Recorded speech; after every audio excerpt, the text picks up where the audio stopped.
તો આપણે સૌરાષ્ટ્રની વાત કરીએ, આપણે કચ્છની પણ વાત કરીએ, આપણે અમદાવાદ ગાંધીનગરની પણ વાત કરીએ। હવે જરા આપણે ઉત્તર ગુજરાતની જાણકારી પણ આપી દઈએ। સાબરકાંઠા સહિતના વિસ્તારોમાં સતત ગરમીનો અહેસાસ લોકો કરી રહ્યા છે। સાબરકાંઠામાં તો ગરમીનો પારો 43 ડિગ્રીને પાર પહોંચી ગયો છે। કાળઝાળ ગરમીને લઈને રસ્તાઓ સુમસામ બન્યા છે। હિંમતનગર, ઈડર, મોડાસામાં આ જ સ્થિતિ છે। બપોરના સમયે રસ્તાઓ પર કર્ફ્યુ જેવો માહોલ છે। અંગ દજાડતી ગરમીને લઈ લોકો ઠંડા પીણાનો સહારો લઈ રહ્યા છે। ઉલ્લેખનીય છે કે સતત એક સપ્તાહથી સાબરકાંઠામાં ગરમીનો પારો ઊંચે ચડ્યો છે। વિભાગે આગાહી કરી હતી કે ઉત્તર ગુજરાતના જે શહેરો છે તે શહેરો ગરમ રહેશે તે પ્રકારની આગાહી પ્રકારના દ્રશ્યો જોઈ શકાય છે। અત્યારે હાલ આ હિંમતનગર શહેરના દ્રશ્યો દર્શાવી છે। હિંમતનગર શહેર પણ રાજ્યના ગરમ શહેરો પૈકીનું એક ગરમ શહેર માનવામાં આવે છે। હિંમતનગરની નજીક આવેલી ઈડર શહેર જે છે તે પણ ખૂબ જ ગરમ રહેતું હોય છે। આ દ્રશ્યો જે છે તે હિંમતનગર શહેરના છે।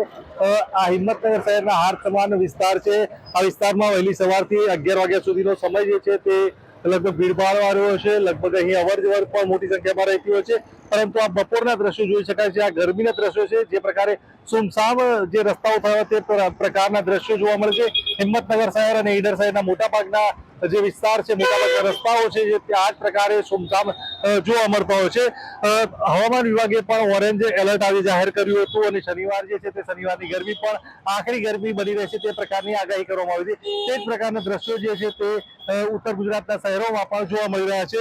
હિંમતનગરના શહેરના ફરી એકવાર દ્રશ્યો બતાવી છે। લોકો ગરમીમાં જે પીણા જે છે, ઠંડા પાણી જે છે તે ઠંડા પીણાઓ પણ નો સહારો પણ લેતા જોવા મળી રહેતા હોય છે અને એકમાત્ર ઉપાય પણ આ જ છે, આશરો પણ આ જ છે કે ગરમીમાં બચવા માટે જે પ્રકારે આરોગ્ય વિભાગે પણ અપીલ કરી હતી કે ગરમીથી બચવા માટે અને ગરમીમાં સુરક્ષિત રહેવા માટે શક્ય એટલો ઠંડા પાણીનો અને અન્ય ઠંડા પીણાનો પણ ઉપયોગ કરવો જોઈએ, તે પ્રકારની અપીલ પ્રમાણે પણ લોકો વર્તી રહ્યા છે અને તેનો સહારો પણ મેળવી રહ્યા છે। ત્યારે ઉત્તર ગુજરાતની વધુ જાણકારી સાથે મારા સંવાદદાતા અતુલ ત્રિવેદી આપણી સાથે ત્યાં લાઈવ જોડાઈ ગયા છે। અતુલ, ઓવરઓલ ઉત્તર ગુજરાતમાં શું સ્થિતિ છે? ઉત્તર ગુજરાતના કયા વિસ્તારો અત્યારે સૌથી વધારે ગરમ છે?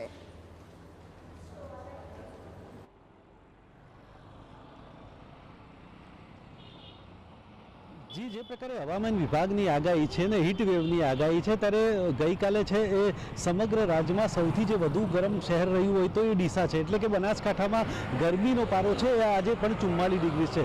ગઈકાલે 44.5 ડિગ્રી જેટલી ગરમી હતી, ત્યારે આજે પણ 44 ડિગ્રી ગરમી પહોંચી છે। ત્યારે સરહદી વિસ્તાર છે અને જે રણ વિસ્તાર હોવાને કારણે અહીંયા ગરમીનું પ્રમાણ વધુ રહે છે, પરંતુ શહેરોમાં પણ આ ગરમીની અસર વર્તાય છે। જે પ્રકારે વેપારી મથક ડીસા છે અને આ ડીસાના જે માર્ગો હોય તે ભરચક રહે છે સામાન્ય રીતે, પરંતુ અત્યારે જે 44 ડિગ્રી ગરમી છે ને, જેને લઈને અહીંયા જનજીવન પણ પ્રભાવિત થયું છે। જે પ્રકારે અહીંયા સવારે 10 વાગ્યાથી જ જે પ્રકારે ગરમીની શરૂઆત થઈ હતી, ત્યારબાદ ગરમીએ જમ્પ કર્યો અને 44 ડિગ્રીએ પહોંચી છે।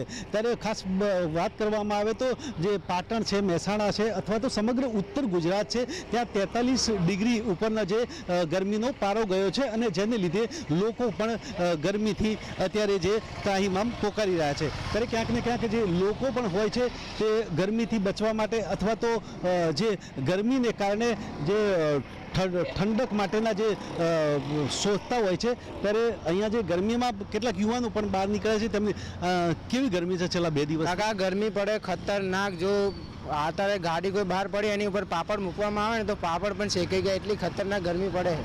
અત્યારે ગરમીનું બહાર પણ નીકળાતું નથી। હા, બહાર તો કેમ આવી ગરમીમાં બહાર નીકળ્યા? હા, કામ હોય તો કાકા બહાર તો નીકળવું પડે ને। હા, હાલ તો હું તો ટોપી લેવા આવ્યો હું ગરમીની। તો જે યુવાનો છે તે પણ ગરમીની બહાર નીકળે છે, પરંતુ સાથે સાથે કોઈ કામ અર્થે હોય તો બહાર નીકળવું પડે છે। ઓલ ઓવર એ કે જે બનાસકાંઠામાં છે ગરમીનો પારો છે અત્યારે તો ઉપર સુધી પહોંચ્યો છે અને આગામી દિવસોમાં પણ ગરમી પડવાની શક્યતા છે। ત્યારે તંત્રએ પોતાની ગાઈડલાઈન પણ જાહેર કરી છે અને 12થી જે 3નો સમય હોય તેમાં ઘરમાં કામ ન હોય તો બહાર ન નીકળવાની પણ જે પ્રકારે સલાહ આપવામાં આવી છે અને ઠંડા પીણાનો વધુ ઉપયોગ અને સાથે સાથે સેફટીની પણ તંત્રની પણ સલાહ આપવામાં આવી છે। જી બિલકુલ અતુલ, આભાર તમામ વિગતો બદલ। તો ઉત્તર ગુજરાતમાં પણ ભારે ગરમી અને લોકો પણ બપોરના સમય બહાર નીકળવાનું ટાળી રહ્યા છે। તંત્રની જે ગાઈડલાઇન્સ છે તેને પણ ખાસ અમલ કરવા માટેની વારંવાર સૂચના અપાઈ છે।